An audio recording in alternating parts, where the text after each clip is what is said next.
Bonjour, ici Sébastien d'actualité-dvd.com et aujourd'hui je vais vous parler du film Le Monde de demain, version française de Tomorrowland, en édition combo Blu-ray DVD de Brad Bird avec Britt Robertson, George Clooney, Rafe Cassidy, Hugh Laurie, Tim McGraw, Pierce Gagnon et Catherine Hahn.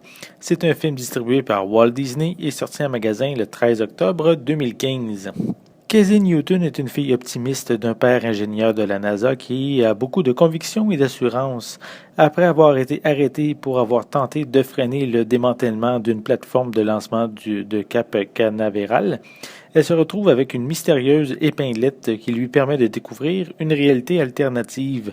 On la lui laisse à peine l'explorer avant que l'épinglette cesse de fonctionner. Elle est alors récupérée par une fillette robot qui l'amène jusqu'à un homme qui, croit-elle, pourra l'aider à se rendre à nouveau dans ce monde futuriste qu'elle a eu peine le temps de visiter. Nous sommes à une époque où les suites et les remakes sont à la mode à Hollywood. Les studios ont peur d'innover, de prendre des risques, mais cette fois-ci, Disney a osé en offrant un long-métrage original basé sur une section de son parc d'attractions Magic Kingdom qui porte le même nom que le film. La réalité alternative proposée dans le film est un lieu où l'espoir et l'optimisme font partie du quotidien de ses habitants et le film regorge de ses sentiments. Le film débute lors de l'exposition universelle de 1964 à New York, une exposition qui a réellement existé où le dévoilement de l'attraction It's a Small World a eu lieu. Le lien qu'on en fait avec le film est vraiment bien pensé. L'histoire va continuer à notre époque et traîne un petit peu en longueur. On a envie de voir l'univers alternatif, mais on nous le présente au compte-gouttes et il faut patienter plus de 90 minutes avant d'y mettre les deux pieds. Sans entrer dans les détails, les méchants robots qu'on va rencontrer dans notre propre réalité et qui protègent le monde de demain ne sont pas vraiment impressionnants. Disons que ce côté-là m'a même peut-être fait décrocher un petit peu légèrement par moment. C'est le contraire, par contre, lorsque le personnage de George Clooney entre dans l'action. Ses inventions, les différentes technologies présentées m'ont fait rêver comme lorsque j'étais petit. Sans rien dévoiler, vous ne verrez plus la Tour Eiffel du même œil. Le mélange et les explications entre les univers pourraient en perdre quelques-uns et c'est peut-être pour ça que le film n'a pas eu le succès escompté par le studio lors de sa sortie en salle.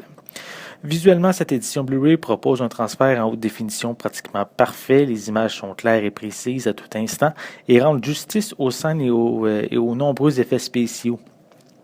Pour les pistes sonores, elles sont disponibles en anglais DTS HD 7.1, français et espagnol 5.1 pour l'édition Blu-ray et anglais, français et espagnol 5.1 pour l'édition DVD. Les deux éditions ont une piste sonore anglaise DVS stéréo avec des sous-titres en anglais, français et espagnol.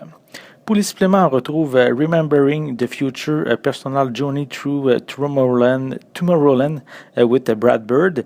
En réalité, ça se passe avec Brad Bird qui présente certains éléments du film et les compare avec notre réalité actuelle et avec le véritable Tomorrowland qu'on retrouve dans les parcs d'attractions.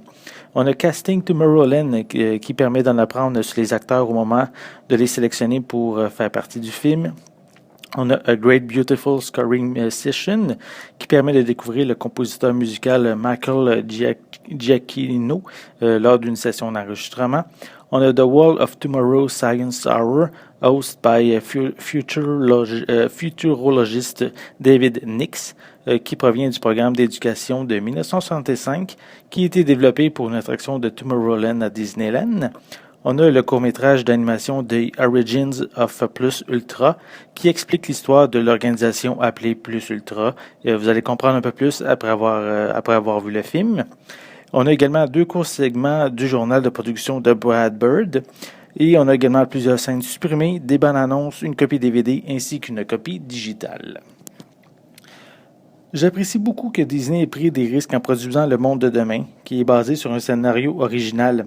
La première partie, qui se situe en 1964, est merveilleuse et nous fait vraiment rêver. Par contre, la suite manque d'explications et les deux réalités risquent d'en perdre plusieurs. C'est une série télé, peut-être une série télé aurait permis d'avoir plus de temps pour solidifier les bases et éviter de nous donner de nous en donner trop d'un coup.